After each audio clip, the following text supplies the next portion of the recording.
The number of outdoor pool decks that I have been at that don't have just basic power and lighting to conduct an evening event is just blows my mind. And the number of times we've had to pull an extension cord from people's units and bring on rented giant globe lights to just make sure nobody trips into the pool is just, it's ridiculous.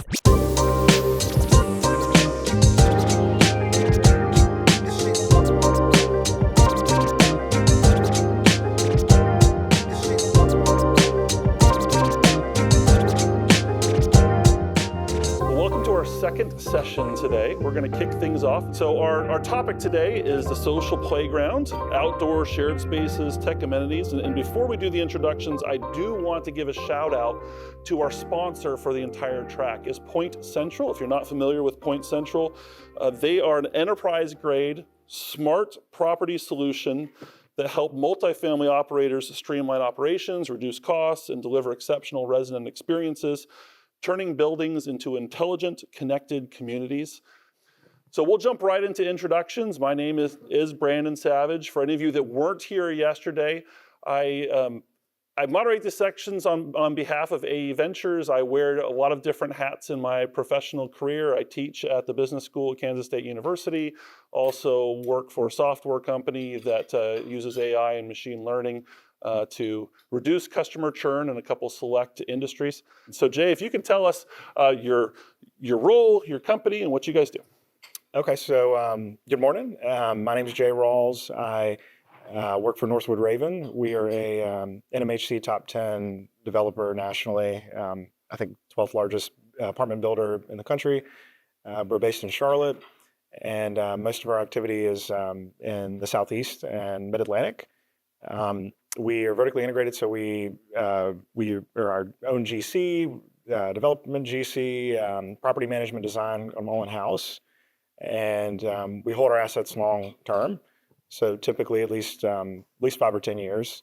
And my role there is Senior Director of Operations and Technology, so I work with our operations team really heavily. I also work with development, kind of programming some of our new projects and picking out which products to use, kind of how everything will tie together and integrate. So happy to be here. Yes, good morning. My name is JoAnn Arcenal. I am from Crestron Electronics. We are the only brand in home automation that can offer you the full end-to-end solution in home automation, residential technologies, and really just offer you the next level in reliability, scalability, and flexibility. There at Crestron Electronics, I am the Director of Business Development, so I am able to offer you anything as far as resources, that is your CAD drawings, anything like education, making sure that you are up to date as far as anything that you want to know, need to know, as far as anything that the building envelope might need to involve as far as residential electronic systems. Hi, everyone. Lalani with TVS Design. We are an architecture and design firm based out of Atlanta, focusing on mixed-use, multi, and sort of large public assembly buildings. We work out of Atlanta, but we work all over the country and around the world. My role at TVS, I've sort of dabbled in all the different building types, but currently I'm the Vice President of Client Services, so really helping on the front end of projects to vision set, goal set, understand the stakeholder needs, and then kind of chart out a course for the project. And I've been in this role for the last 4 years, going from the practice side to the client side. Well, what's exciting about having TVS at the table is definitely as we're trying to think what the future looks like, we see technology come from those large public spaces, convention centers, sports arenas, and that starts bleeding down into hospitality, and from hospitality it bleeds down into multifamily. Like, what's one of the biggest projects you guys have just completed that everyone would probably recognize? Las Vegas Convention Center or Javits Convention Center. Those are the convention centers, but then like an 8 million square foot project in India that is centered around a convention center, but it has multi-hospitality office. So we like large, complex stuff. Yeah, very, very exciting. And we've got some great imagery across the slide deck today that comes from all three of these individuals. So our topic is we're looking at these outdoor spaces. And talking about how outdoor tech can create that wow factor, can promote community engagement, and even drive ROI, going back to our discussion from yesterday. So why does outdoor tech matter now? What we're seeing is that COVID kind of prompted some further adoption of this desire to be outside, but we've seen that that is definitely here to stay. As you look at experience and engagement, the revenue and ROI that's possible, and the ability to be able to position yourself in a way to make your properties more resilient as the market continues to shift are all benefits that we see as a result of this. And as we look at what tech can do to these shared spaces, it can translate into stickiness. It's where the community happens, those memories are made, and margins are earned. So we're going to start off with a question to Sal, which is, why do you believe outdoor shared spaces are getting so much attention right now in the multifamily world? I think you hit it. First of all, I think they're romantic. There's a sense of, like you said, memory building outside.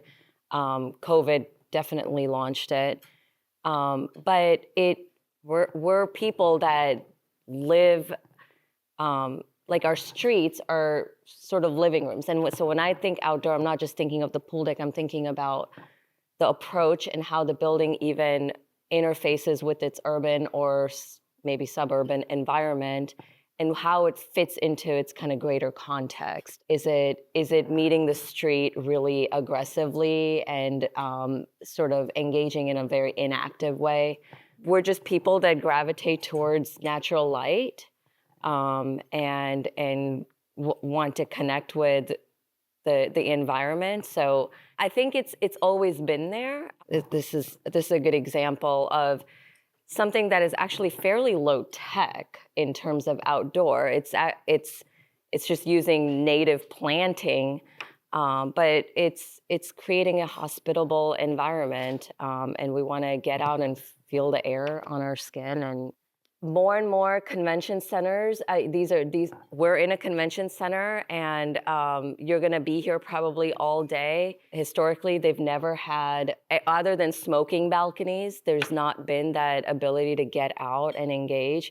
But now every single operator we talk to is wanting an outdoor event space, not just a moment to step out and take a call, but just an entirely outdoor experience where they might even host a whole event outdoor for a distinct group from what's happening indoors. The key is to make it as flexible as possible. We don't want to customize it too much. And we can get into kind of what those bells and whistles are as we go on. I was at the National Grocers Association meeting in Vegas about 6 weeks ago with some students, and there was, throughout the convention, there was a small little patio with some shade and some couches outside. And it was like there was not enough space out there. Like everyone gravitated to get out, sit down, rest. And then one of the receptions they did, similar to the reception we did last night, was out on the patio. And it was, obviously the weather helped facilitate that, but it was nice. It was definitely different from a lot of and people travel to these different places not just to be inside the building. They want to feel like they went to Orlando or they went to Nashville or whatever, and you're not going to get that sitting inside the building. So talk to us about this. So the reason I put this image here is that what I talked about earlier is how it engages with the street and kind of the importance of that, and the thinking about how vehicles and pedestrians are going to interact with your building. Do you want them all piling on in the same zone? Do you want to start thinking about designating a rideshare zone so that there's some sort of organization around the street? So, depending on how much frontage you have along the public realm, we've clearly designated, taxi areas. Well, taxis are kind of phasing out, but rideshare areas, valet areas, buses, if that's the case, even designated areas where you can park your scooter. And there's you can sort of geonet the zone around your building so that you can't just drop off a scooter at the lobby door. It's going to keep charging you. And so there's designated parking spaces where then the scooter app will kind of turn off. We'll let you end your session. So I think that's often forgotten in when you think about outdoor, because your outdoor space, your domain is sort of extension also on the street. So taking that same question, I'll turn to JoAnn now and say, why do you think, or what are some reasons you guys are seeing so much attention in outdoor space? Yeah, so I think that growing off of what Sal has just brought to us, it's that community, it's that connection. But then that brings us to the overall concept when we're talking about our audience here, when we're talking about developers, builders, and such. Where does that come into play? So we're talking about community connection. So that's where the renters, the residents come in. So now we're looking at here. This is a community space that we just did in Tel Aviv. Seemingly very low tech, right? But when we're talking about community, what greater way to bring together that community than a community garden? But what the developer did here, they made this in a way so that they're giving this space really that fighting chance, because this community space, as it thrives, it's really bringing together that community. But think about it conversely. If this was to fail, that's really going to obviously have the adverse effect. So they've integrated a smart irrigation system here, so that, again, it's really giving this space the opportunity to thrive, because they want that community to feel that sense of pride and that success. Mm-hmm. So they've integrated a smart irrigation system here. They have environmental control. So you see those, it's, pardon language, but the big ass fans, that's the brand, so that the community can still actually enjoy this even in the higher temperatures. So we've got the environmental controls there. And also there's lighting controls here. So, technology is integrated here in a way that's not intrusive in the space or obtrusive, but really in a way that's made so that the community can enjoy this in ways that are very seemingly low tech. But for the investor side, it's in a way that is so that the community can enjoy it in all climates and all times of the day, and in a way that's really going to foster the success of this space. Is there, in addition to the fans, is there misting? Is that part of the environmental yes, control? Yes, part of the smart irrigation as well. Yes, yeah. And also as far as climate control.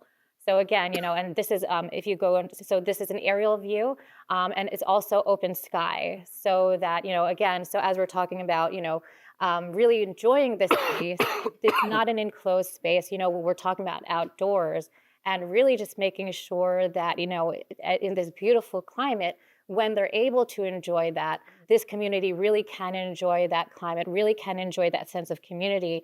Because as we're enjoying these connections that we're recognizing, as residents, as renters, that we can have, then on the developer side or on the investor side, there's a lot less churn on that side, so that they can enjoy that long-term, those leases, those rentals, and you had that slide up earlier, those rental premiums, so that as those years go by, they're able to to raise those rents, those premiums and such. And then it's a lot more competitive as well. In these cities, you don't have the opportunity to enjoy these greeneries. So to be able to offer that to these renters and to these residents is really something that they can have that upcharge for. I remember talking to someone over the last few weeks, and I hope it wasn't Jay. I hope I'm not stealing his thunder, but they said that particularly in the market over the last year, where there's been a little bit more occupancy and there's a lot of deals being thrown out by the companies to entice people to move and get some free rents, how little movement some of these places are seeing. And they tie it specifically to the community that they've been able to develop there, that people look and say, okay, yeah, I can get 2 months free, but I'm moving away from the friends and the activities and the things that are there. So it can definitely, in addition to that ROI in terms of higher rent, be able to have an impact on your turnover. Yeah. Jay, same question. Why do you think it's a hot topic? So, from an operator standpoint, there's been a really intense focus on health and wellness and just the benefits, I think, overall of being outdoors. I think that goes hand in hand with fitness. Fitness is a big part of it. And this is actually a photo here of one of our fitness spaces at a large community that we have in Charlotte where, these garage doors, which we've programmed in a lot of fitness spaces and game rooms and that sort of thing, can be open if the weather's nice. So whatever activity's going on, like this would be a great space. There's a lawn out there with, as you can see outside the door with it opened, there's artificial turf. So there's some concrete or pavers, and then some artificial turf. So if there's a yoga class going on, it can still be in the same spot every Tuesday morning. But if the weather's nice, they can move outdoors. If it's not nice, they can move indoors. So it's kind of this concept of connecting the outdoor and indoor space together. There's also been obviously this focus on work from home, this shift to work from home, which even though a lot of people are going back to the office, there's still some hybrid working that's happening. So just people are at home more, they're participating more in fitness classes, participating more in just engaging with the property more. And then the whole concept of kind of separate togetherness that I think evolved from people being kind of staying at home with the COVID pandemic.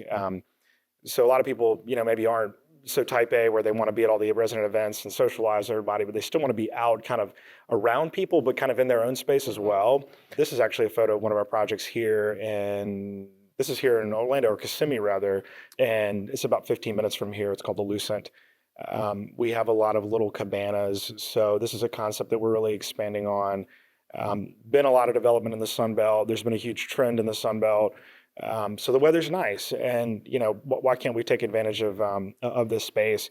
In a lot of cases, we're doing smaller units. This is not an urban project, although there has been a move, obviously, over not a new trend over the past 10 years for sure, back to the urban core, and having that green space is kind of a unique way to differentiate yourself from the competition. But in this case, we have these cabanas so folks can kind of have their own private space. This is sort of, a small example of some cabanas we have. So, we're trying more to give them sort of more control over their space. And then at the same project, we're doing co-living units. So we have, 1, 2, 3 bedroom studios. We also have these 4-bedroom. In phase 2, we're building these 6-bedroom, 6-bath units. So there's a shared common area, but really all the tenants renting from us is just a bedroom and bathroom. So it's kind of student housing for grownups is what it is. So it's this hybrid conventional student housing. So we're doing it with I think 16 units in phase 2, but if you multiply that by 6, we're talking 100 units. Something, people who can live in this co-living environment where all the utilities are included. So the idea is hey, they maybe work at Walt Disney World, they're kind of experience this fantastic resort environment all day, but they really don't want to pay the rents for some of the, this is one of the most expensive properties in Orlando. So let's get them in at a little bit lower entry point. So able to live at the property, enjoy the amenities, kind of experience their resort lifestyle, like what they're around every day at work, right? But still just pay less than they pay for a studio and have all their utilities, Wi-Fi, everything included. So we need to give them opportunities to get outside of their space since they have their living area they share with 5 other people who they may not even know. So we're trying to offer lots of spaces around the community, get them out and about and able to enjoy the beautiful weather in Orlando. While this is more of a suburban project in the urban core, there's been this movement, back to the urban core where you have this kind of singular product type that's delivering all over the place. It's all these, you hear all the time, these vanilla buildings are all the same. So we've tried to find opportunities in urban spaces where we can differentiate ourselves by providing some outdoor space and soften it up with more green space. Like we're building a project in the South End in Charlotte. It's I think it's the busiest apartment submarket in the country. So we're building a project there. Everything looks identical. Everything's got structured parking. So we're doing the only deal in Lower South End with surface parking. And we're trying to do bigger patios there and just create a lot more green spaces to kind of differentiate ourselves from all the other projects that are out there. I think it's paid off. It's always good to have a differentiator. So, in some cases we're finding the outdoor space can be that. Can really be there, particularly the community it creates. And to your point of just having a space that can energize you, whether you're an extrovert or introvert. I'm kind of one of those, I'm a little bit more of an introvert than an extrovert. And I do find energy in being in a room where a lot of things are happening, even though I don't want to talk to anyone. Yeah, I like the separate together. Yeah. That. So as you start thinking about what are some of the technologies that we could be talking about here when looking at outdoor space, this is an eye chart, but really trying to touch on a lot of the different things that can transform an outdoor space between audio, lighting, signage, video displays, the smart irrigation, access control, making sure you've got good Wi-Fi coverage on those outdoor spaces.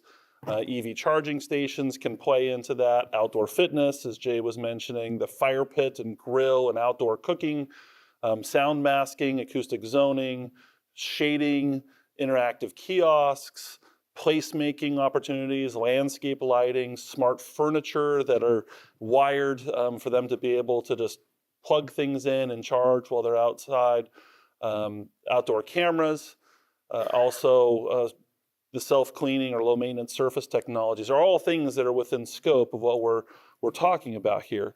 JoAnn, what technologies are you seeing that are having the biggest impact on transforming outdoor shared spaces from kind of the standard to really making them unforgettable? I think at the most basic, just lighting. Here's a great example of that. Lighting can transform space just from being dark to bright, really just to, this is a great space to being illuminated. And you can see there how easy that can be. That's an actual screenshot of, how easy it is. That's a screenshot of an interface where you can see there's just scenes up at the top where you can just transform a space where just one touch, or just with sliders. So super, super easy. And again, lighting doesn't have to be just from turning a space from dark to bright. It can really transform a space and really make it really dramatic. And that's one of the easiest ways that you can implement a smart, technology into a space and really just transform it. And again, it's just one of the most basic ways that you can just implement some kind of technology into a space at the most basic level and just transform that. And you can really just bring out just some basic elements of the space, some architectural elements, some elements that you want to highlight. And even just, when you have a space that can be a multi-purpose space, really playing with zones of lighting so that you can make a space, you can make one space. Even here, you can see that there's, you can transform the space from one space to two space, and this space can just be transformed into, a ballroom, into a convention, all the different ways that lighting can affect any space. And if this place was full bright right now, how drastically different would this be at 8 a.m., and how conducive this would be between, learning or a task. So when you think about it that way, in the most simple sense, and it's achievable at any price point, lighting is going to be one of the best ways that you could implement any smart technology into any space. And that investment can be a great way for any of us to transform any space. So I think that is something like this. If this space had just, lampposts stuck into the ground, sure, we could achieve safety in this space. Nobody would be falling up and down those stairs.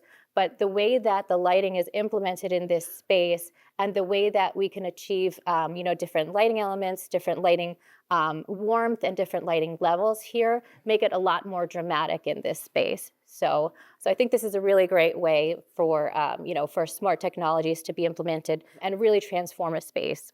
You have to have the lighting anyways. If you're building a new building, you've got to put that lighting in. And even if you have an existing building, at some point you're replacing that lighting as it wears out. Jay, same question to you. What are some of the biggest impact technologies you're working with right now? So I would agree, lighting is important. Especially just from a marketing standpoint, like some of our buildings, like just from the streetscape, they look so pretty. The time changes and people are commuting home at 5 o'clock. 6 o'clock, it's already dark. Like just, again, a differentiator, right? When your project just has this amazing uplighting. I've got it on my house. It looks better than the neighbor's house, which is completely dark all the time. So I do think that's important. I think for us, we've found a lot of success in just making outdoor spaces easy to access, easy to use, easy to reserve on demand, in giving residents the ability to control the experience as much as possible, whether it's from an access, AV, comfort standpoint, anything that just kind of gives that resident some control, so they don't have to interact so much with the leasing office and go get a fob and go say, oh, how do I get a remote and change it? So it's just making it a little bit more seamless. Also eliminates just so many push back and forth with our site team who can focus on other stuff. This is actually what you see up here is a rendering. I wish I had a rendering. This is a plan of phase 2 of the project that you saw a little while ago here in Orlando, actually. It's a beautiful project. It's like 500 units in Kissimmee. We're building another 500 units. It'll be a massive project. Phase 1 has a lazy river. This project's going to have these amazing water pool amenities everywhere. So you can see on this diagram, although it's a little small, we have different water, different pools around this phase 2 here with, residential kind of all around it. It's a giant courtyard.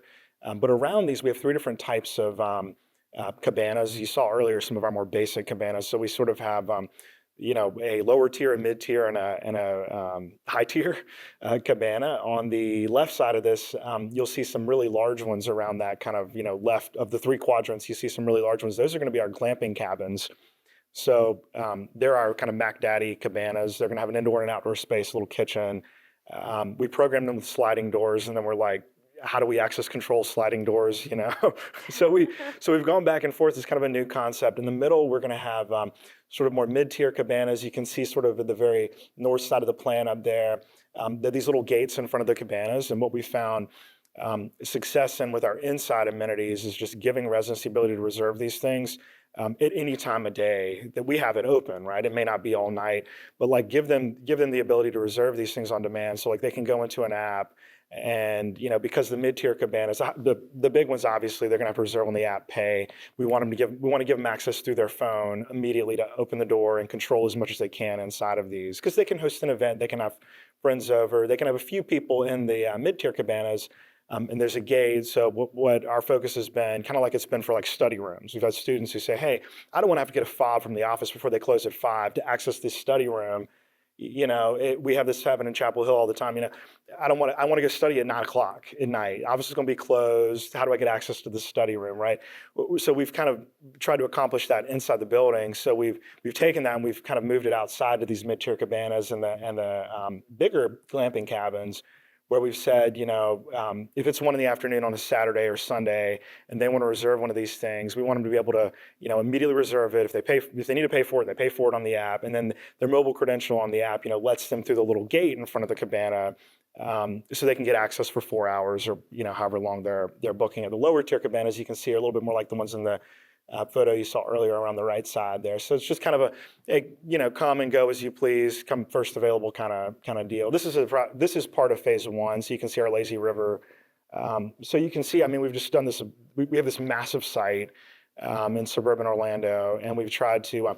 On the right's what we call the jewel box. It's got all glass all around, all 4 sides. So you'll see some photos of that in a minute, where you really have expansive views of all of the green space. This is our phase 1 courtyard, lazy river. The pool's kind of on the other side of that building you see there, in all glass. So again, just having those little separate spaces. So like this is a great example of like we can have an event out here with there'll be 1,000 units at some point. We could have hundreds of people. We have 850 unit project now. We have 300 people who come to a resident event sometimes. They're massive. When you got that many people and you got 3, 4, 6 bedroom units there, so like we can transform this and have a big outdoor social event, but then we can also have these little spaces where people can just kind of go and interact with a few friends privately. Sal, same question. What are technologies you're seeing that are really transformative right now?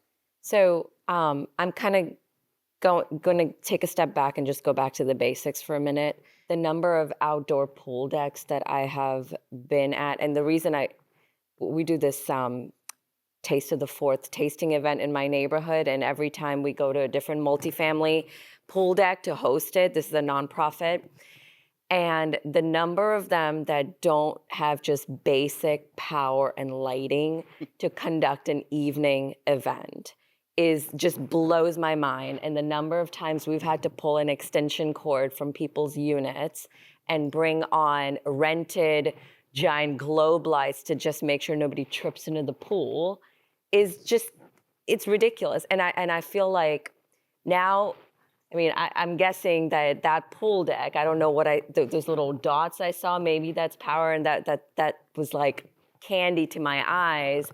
But are those power? The little triangles? What are those triangles? I can't those see little. the little That's a lot of power. I think those are lights. Okay, that's lights. Okay, squares power maybe. Yeah. So, just give some thought to how people are going to use the space. We're so tech heavy.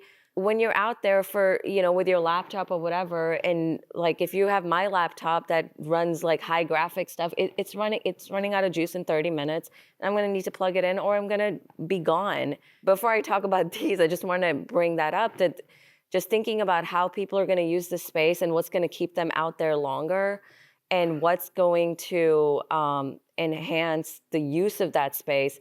You already mentioned lighting.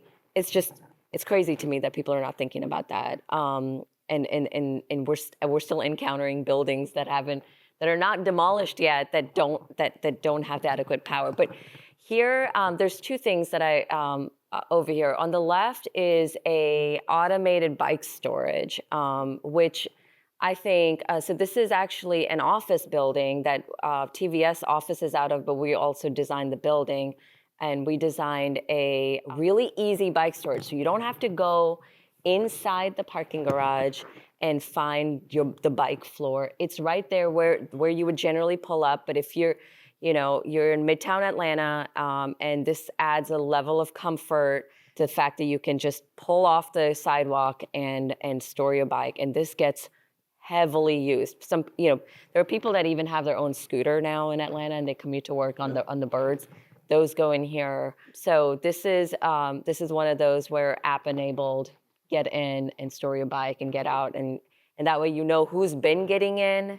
If something goes missing, you can kind of track where that could have gone. As someone who got an e-bike last year and ride to the office, like we don't have those, and that was one of the questions of like, where am I going to park it where I feel comfortable that I got a fairly expensive e-bike sitting out? So that definitely solves that issue. And I'm someone who also keeps a scooter in the back of my car because sometimes on the university I have to park way away from the building. It's nice to be able to have that convenience, but same thing, where do I put it? Yeah, it's amazing. Yep. And then on the right is a unstaffed high-end vending, and this can go. In this case, it's indoor, but I could totally see this in kind of the indoor-outdoor space, clubhouse, even outdoor. A refrigerated vending that could be vending, beer and wine and some more elevated snacks. I mean, this is a Amazon technology that got inserted here. So now you don't have to staff it, and it's all sort of Apple Pay or whatever digital interface. So I went from sort of the extreme of basic just power and lighting to something like this that could help you monetize your outdoor space more, or just your amenity spaces. All of this together is kind of delivering a sense of resort or luxe or that special touch with the experience. I put this over here, going back to your Tel Aviv example, irrigation, kind of like the automated irrigation, but also just think about native planting. Don't do something exotic that's going to take a whole lot of effort and resources to maintain in your outdoor spaces. But think about ways to make it maybe more usable. In this case, it's some basic farming. This is at the rooftop in New York. And they're getting enough like lettuce off of this roof to serve an entire banquet indoors in that pavilion. Not that you're not going to do this in your multifamily, but could you have a little garden for residents to interact with or maintain, or their kids, or something like that? Low tech in the sense of sort of like what's on the surface, but what goes into planning it is probably some design and planning and coordination.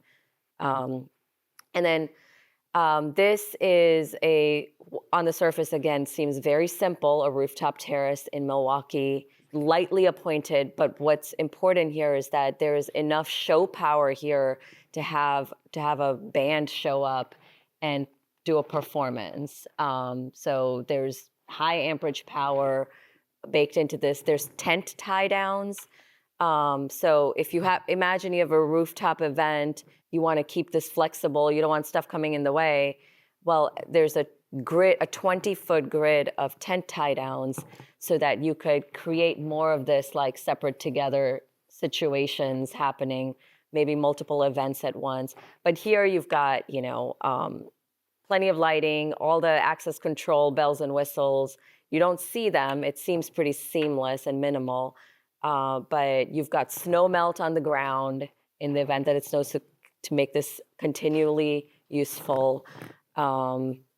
Radiators and fire pits, but flexible, so you can move those plantings around. You can use the plantings to create separate zones, or you can just line the perimeter with it.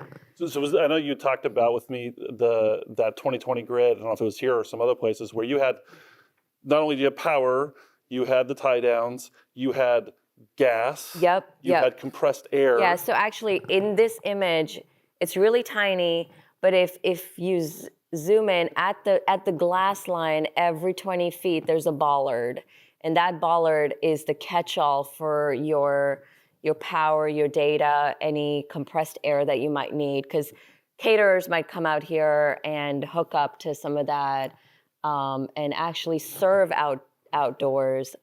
So you have portable fire pits that then can plug directly into the gas. Exactly. Exactly. That's it looks so bare, right? But it's all there, including the floor grid, the 20-foot floor grid. I will say we've done a lot of spaces similar to this where we wanted to make sure we accommodate food trucks, because food trucks are just so popular. So it's such an easy way to just have an event. Really, we can pay basically nothing. I mean, they're kind of they just show up. They show up. So just make sure there's a way they can get in and have a space that works. Their generator won't bother residents, and they can pull up easily and get out easily. And so we've tried to program some spaces like that. Yeah.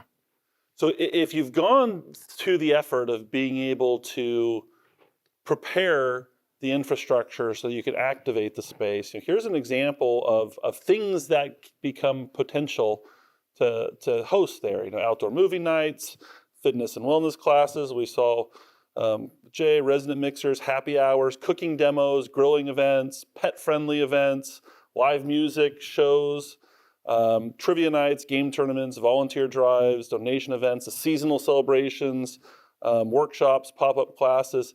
And you can see kind of how tech can help make those more engaging. So Jay, what are some creative ways you've seen tech be used to be able to bring residents together to activate those spaces over time? So we've done quite a bit. So this is another example of some cabanas we've done. We've started to do them, with actual roof coverings, but we've got the TVs incorporated, the outdoor TVs, where the residents have control over those. This is a project actually in Franklin, Tennessee, right outside of Nashville, where we're doing a lot of development there. This is another example here down the road in Tampa at a tower of some cabanas we're doing. Where they can control the fans. We've started to add controllable audio in these as well as the controllable TVs. But this is the kind of thing we would, just make a little bit more solid, a little bit bigger, and put the gate in front of, like I was mentioning earlier. This is that same project in Tampa as well. We have a lot of, gas fire features, which show super well at night. And on those cool nights, especially in Florida, they work just super well. We place those around properties often, and if you're doing new construction, they're actually not that expensive to program. A great thing to do. We've got AstroTurf around it, so there's no need to mess with the grass. It's always green. It's super easy to maintain and drains well. So this has really been the type of concept that's worked well for us. This is another one from McEwen. This is in Franklin, Tennessee. We kind of like to have, what our development team does a lot that I love is they'll often have like a big pool area. It's kind of loud, so residents can kind of be around this area where there's the ability to project loud music and have a lot of lighting. So some residents who are a bit more into that can live maybe near that or spend more time there. But then we also have these quiet areas, and we love to have the running water. The sound of running water is just so peaceful, especially if residents can hear it from their balconies. So we'll incorporate lighting so they can look out, they can see, and kind of have this visually appealing space, and then just open their balcony door when the weather's nice and hear this soothing kind of sound of water. So we've had a lot of luck with that. This is a project in Charlotte where we have done exactly that. We have, you can't see them here, but we have some bubbling fountains here, so you kind of are able to see that. I don't have a picture of this at night. We have lighting all over this courtyard. It feels literally like you've been transported to a tropical resort.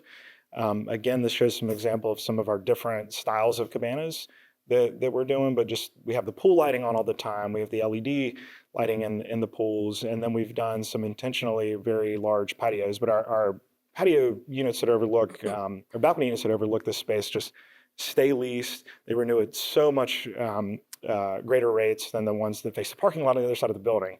So this is just a way, for the folks who are willing to pay, and they're very apparently willing to pay for this. This is one that I love. This is actually a beer garden. This is in Charlotte. This is the biggest property in North or South Carolina, and it's a massive site. But this is a very inexpensive thing to do.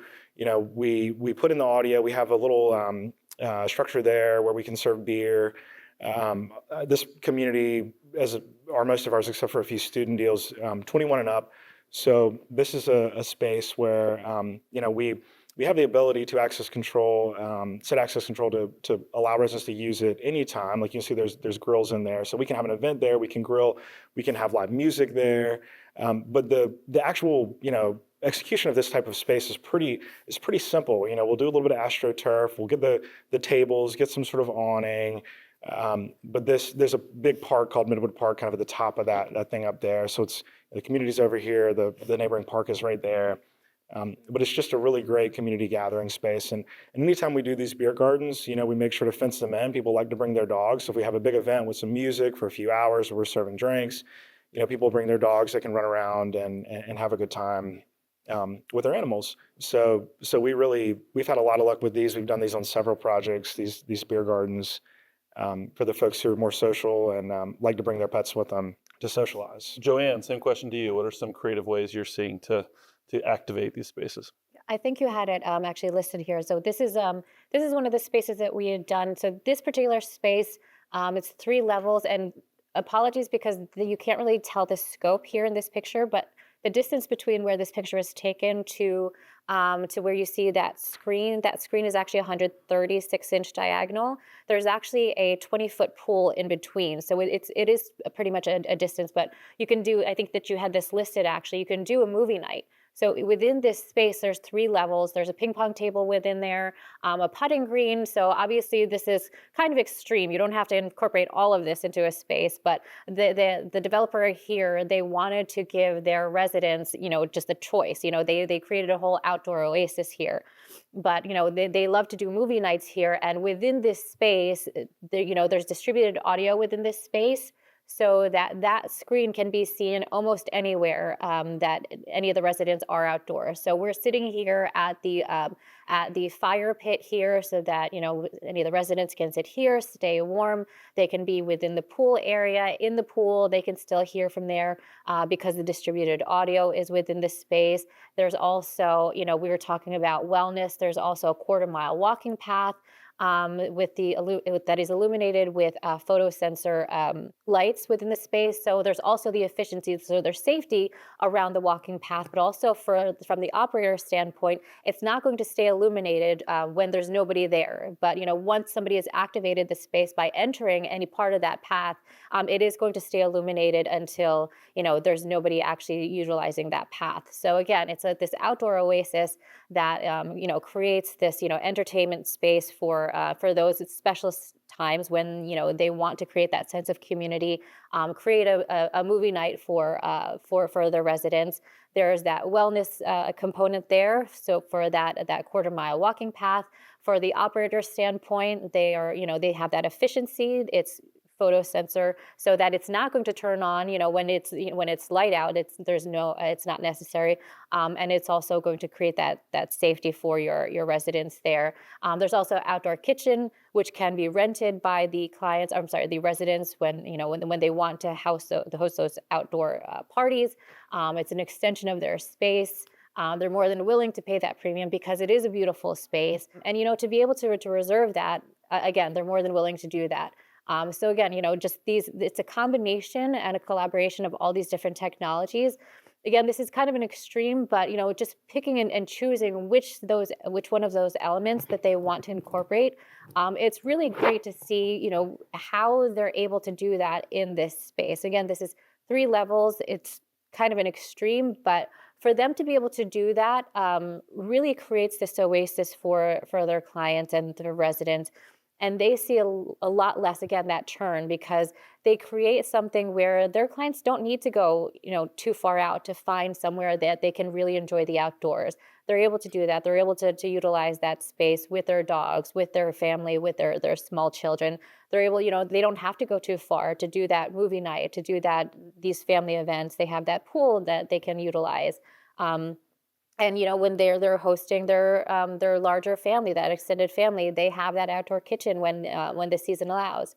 So so that's a great way that we're able to see the collaboration of the technologies, the combination, the distributed audio, distributed video, lighting, and really to be able to see that combination come together on this one property. It was really a great way to utilize all of that. So it may feel like a lot of this is kind of the touchy feeling, going back to our session yesterday, where is the ROI? Where does the value come from investing in this technology? As we look at the potential tech here on the left-hand side, we can see the expected outcome in terms of where are you going to see that value generated. And we're going to go quick fire here because we still got a bit of content to go. I'll turn the question next up to Sal. Where are you seeing developers and operators seeing ROI on this type of tech investment? I think the environment. You're creating an atmosphere that we're more and more interested in wellness and kind of the whole holistic approach to it. Again, this is an office building, same office building with the bike rack in the back. This is that was what it was before at the street level, and this is what it is today. And by far, this is a cousin's property in Atlanta, and by far this has the highest occupancy out of any commercial property in Atlanta. We finished this project 3 years ago. Actually, TVS moved into this building. We even have an outdoor space on our level, which is amazing. Look at what your kind of play community options are here. This is the selling point for the property, and of course there's fitness and stuff inside, but the way it interacts with the street and the presence that it brings to the building at the street level is an advertisement for the building itself. You don't need anything else. And the community, this is a privately owned public space. People going to Colony Square to eat will come here and hang out afterwards. So think of it as a billboard, of course not in your pool deck, your private pool deck, but as it interacts with the street and how much you can open it up and engage the street and the public. That's a billboard for your project. And somebody can say, I live in the building that has the putting green on the front, It's identifiable. JoAnn, what are you seeing? There are opportunities for this is actually in Miami, not too far away. There's opportunities for digital signage. So this is a digital art company that we work with, Black Dove. So there's different opportunities. It doesn't have to be garish. So again, this is digital art. When there's not digital signage there, that's advertising. If there's dynamic art that's going to flow, so it doesn't. Again, so we're not going to be creating digital signage that's going to be like a McDonald's, menu board. It can work into the space so that it can be as organic as possible. So there's opportunities there that can be community billboards and such when it's, when obviously necessary, but also signage so that, outside vendors can beautifully, again, not garishly, integrate their signage there and, just promote some of their specials, some of their signage into there. This is something that we kind of talked a little bit about, food trucks and such, bringing in some food trucks there. This is a rooftop space. There's the kitchen in the back there, so that again you can rent that space. You can residents can reserve that space, but also not in this particular kitchen. It's a little bit smaller, but in some of the professional kitchens that we've integrated into spaces, you can integrate a professional kitchen. You have the opportunity for lighting, for sound there, for the audio. But in some of the professional kitchens that we've done on rooftops and such, a lot of times we've seen the operators actually lease that space because a lot of times what we're seeing, actually CNN had done a report that says, like, I don't remember which generation we're in, like Gen Z, whatever it is, but they're eating out a lot less now. They're actually, they're staying in, they're cooking more, but they're also just ordering in now. I think a lot more of their income is going to like Uber Eats and a lot of those different platforms. So a lot of operators are actually bringing the restaurants in and leasing out that space, or just hosting these nights where those local restaurants are coming in and they're bringing their food in. So they're hosting these nights where, Joe's Fried Chicken or whatever is going to be hosting a night at this professional kitchen, obviously preparing the food, at their own space, but hosting it up on that rooftop at the professional kitchen, and then, promoting their space there. But it's a different way, and it's a creative way for them to utilize that space, so it's always being used. And then it's, of course, bring back to the community so that Joe's Fried Chicken is able to promote their space or promote their business to the residents. And again, it's for the residents to create that community, that connection by breaking bread together, and that connection, that sense of home. So as we look at some of the pitfalls, and I'll ask the question first to JoAnn, what are some of the biggest mistakes that you're seeing when owners or developers are designing or implementing these tech-forward outdoor spaces? I think that first one is the biggest thing, treating tech as an afterthought. You really do, and this goes right into your second one, you have to understand that technology, no matter which part of technology you're looking at, lighting, shades, distributed audio, distributed video, whatever it is, you have to understand that it really is part of your infrastructure.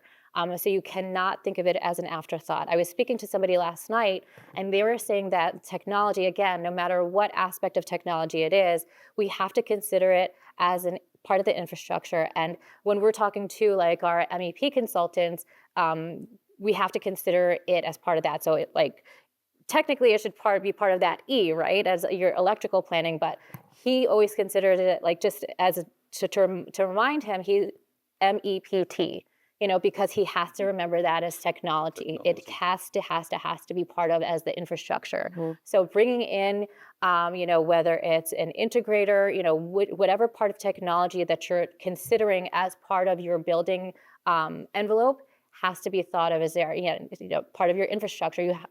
Whatever you're trying to incorporate into your building envelope, you have to understand how it's going to affect your design.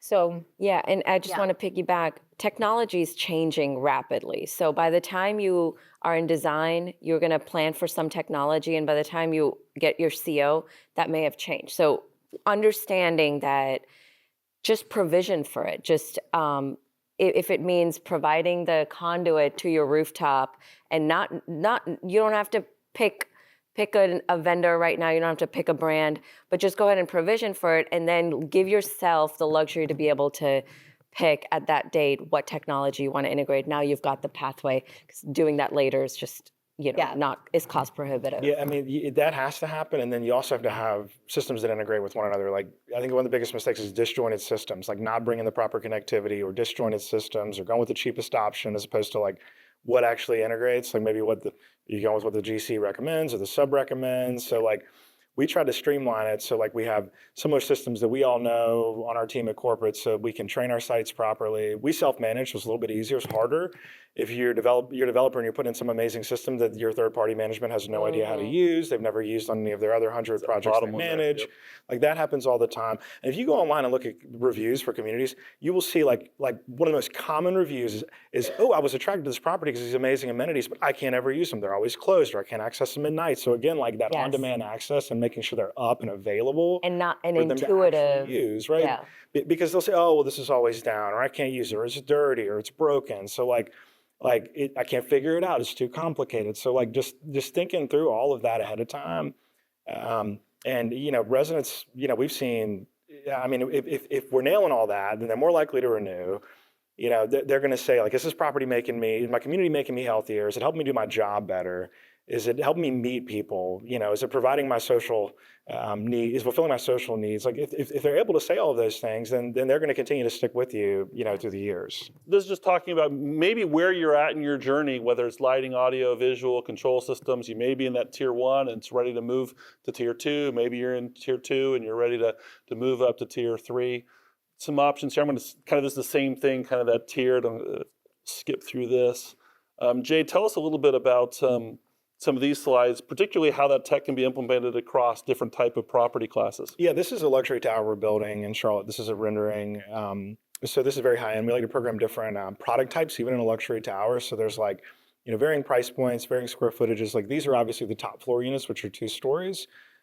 So all of our top floor units, 2 stories, we have a rooftop, amenity space up top. We're gonna have a bar that operates. We're gonna have inside the units, infrared saunas. We're gonna have these hot tub rooms. You can't see at this angle, but with these hot tub rooms with these giant doors that open out, where you're kind of overlooking the uptown skyline.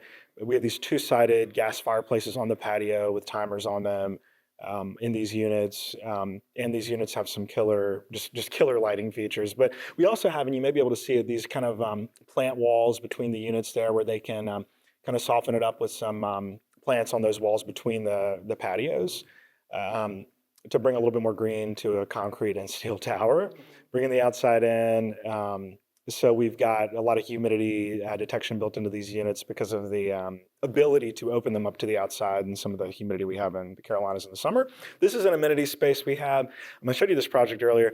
This is the Jewel Box. The Jewel Box is actually a fully glass building for the most part. It's very popular for people to reserve for events. What we have, and we've done this on a lot of projects, and normally we would have, you see that far side with the pendant lights hanging, these windows open to the outside, and we have humidity sensors in here, and we have controllable lighting and all that, but you're also able to control these windows. So you're able to open it up on a nice day, and we'll put, normally we have this was like right when it was built, so up against that little bar area, you would like we'd put stools there. We have stools there now. We have this in a lot of our projects where you can open those rectangular windows there and have that airflow in and out. So on both sides there's a bar, so you can kind of sit up there and work with your laptop and kind of overlook the space. But then because people could just leave those windows open theoretically, you're overlooking the beautiful pool area in the courtyard. But you have the different options. Again, like the more options we can provide, we feel like the better off we are. We have the table with the stools and the windows kind of over in the little kind of gathering space with the table. So bringing the outside in. Those were a little bit more, high-end, more expensive options to execute. This is another one of our beer gardens. And so I think this really falls into the category of like things that are fairly easy to execute. You can do it on a more affordable project. The beer garden, sometimes we'll put hammock gardens are really popular, very, very inexpensive. You can kind of just do the hammock poles, the hammock, the lighting, and the audio. This obviously we fence in so people can bring their pets, but not very expensive to execute. We'll put gaming areas out there. So the community gardens will do the raised planter beds and kind of give residents their own little section to build their garden. But again, like that's filling their bucket of, needing that green space. So we'll charge for that sometimes. So it helps with our ROI there, just having different plots, small and a large plot where they can plant with timered irrigation. But so we could take this space and say, like, we could do a dog park. We can maybe do that behind the building. This is a very visible, sort of prominent area. Everyone sees it when they pull in, and kind of imagine how they would be able to interact with it. All right, we are officially out of time. Join me in thanking our panelists today and for what they've been able to contribute.